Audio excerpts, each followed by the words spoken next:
What's going on, everybody? So I apologize for the change in location and potential dip in sound quality, but there's a massive snowstorm going on right now in Ohio, and I just don't feel like going all the way to my office. With all the ice and the snow on the roads, I just don't feel like taking the risk, so I'm actually filming this with my cell phone in my basement. In my review of the Return of the Mandalorian episode, I said this. I don't know if I'll be reviewing the whole show, because unless the last couple episodes are the best Star Wars that has ever existed, the Book of Boba Fett's fine. I had no idea that the very next episode would be even better. For like an hour, I had goosebumps.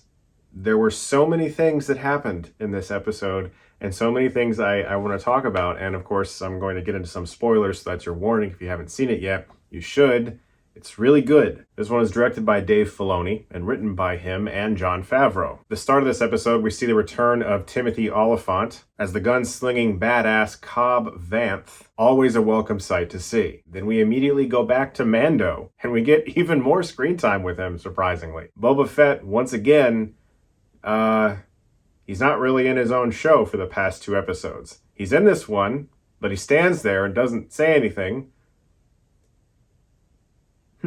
Like, I'm not complaining because this episode was amazing, but it does kind of feel like the writers don't really know what to do with him to a point. And I can kind of understand why. In the original movies, he was a silent badass who said like 3 things. And they kind of already did that with The Mandalorian season 1 and 2. The Mandalorian is kind of like the modern day Boba Fett. So the actual Boba Fett is kind of caught in the crossfire of what they already did with season 1 and 2 of The Mandalorian and his own show. Because without a doubt, so far, the best 2 episodes of this show haven't really involved him. Mando is still trying to catch up with Grogu and give him this gift that the armorer made for him. And when he gets to this planet, he meets R2-D2 as well as Ahsoka, who eventually takes him to see Grogu and none other than Luke Skywalker. One of the best things that Filoni and Favreau did with this episode is create a lot of conflict within Mando himself.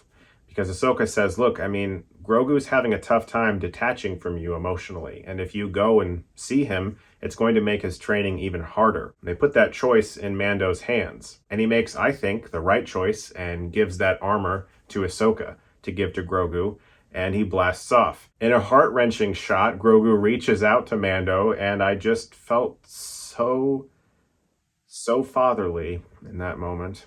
Now we get a series of scenes that, honestly, I don't really know that I ever thought I would see this. I don't know how to process the complete fanboy bias, in my opinion, of this, because the sequences of Luke training Grogu were so many things that I always wanted to see. And I have to also say that Luke looks amazing. They have improved the CGI significantly. I don't know if it had anything to do with the hire of someone who had done an improvement video on YouTube and actually ended up getting hired by Lucasfilm, but he no longer looks like Luke from the Masters of Terrascasi. He actually looks pretty damn amazing. I was blown away. And a lot of people are talking about this and that, but we really have to give it to the visual effects artists who are doing this work and kind of making a lot of our dreams come true, because we got to see Luke train Grogu in essentially a flip of The Empire Strikes Back, in which Yoda trained Luke. More of that beautiful green lightsaber that I will never tire of seeing. And when Luke is trying to get Grogu to remember his past, we even get a flashback of Order 66, where Grogu witnessed a bunch of Jedi being killed by clone troopers. All of this was so immensely satisfying on so many levels, and it wasn't purely just the idea of seeing all of this cool stuff. Which, even if it was, who cares? Then I enjoyed seeing it, and I don't have to defend myself for liking something. But I just thought that the story itself was still interesting. One of the biggest criticisms of a lot of today's Star Wars is that it focuses too much on the past. And when you really think about what we've got here, we have new characters. The Mandalorian and Grogu are new characters, and I am wrapped up in their story. And if that wasn't enough, we even got Cad Bane, the Clone Wars bounty hunter character that Filoni himself was involved in the creation of, is now in live action form, and looks pretty amazing.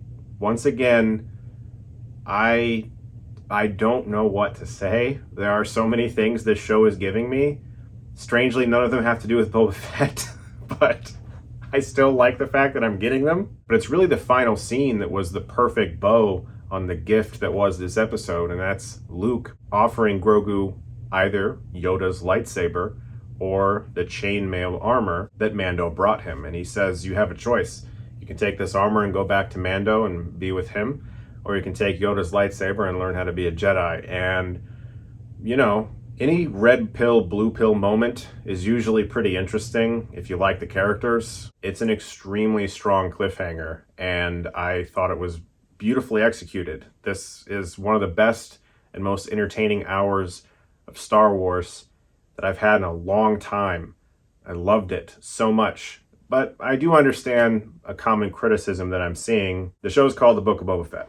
If this was called Mandalorian Season 3 or Boba Fett and the Mandalorian or something, nobody would be complaining. The fact that this season seems to be half Boba and half Mando, we'll see what the final episode brings us, is a little bit polarizing for some fans. For me, if I'm entertained by something and I think something's really well made, then I'm entertained by it and it was really well made. And the past 2 episodes have just really blown me away. So I honestly don't mind that Boba Fett's been absent for the past 2 episodes, especially if the final episode really brings it all together. Then I think it'll all be worth it. But just the fact that we got these past 2 episodes and everything that's in them was really so satisfying for me. And I hope you guys enjoyed it too.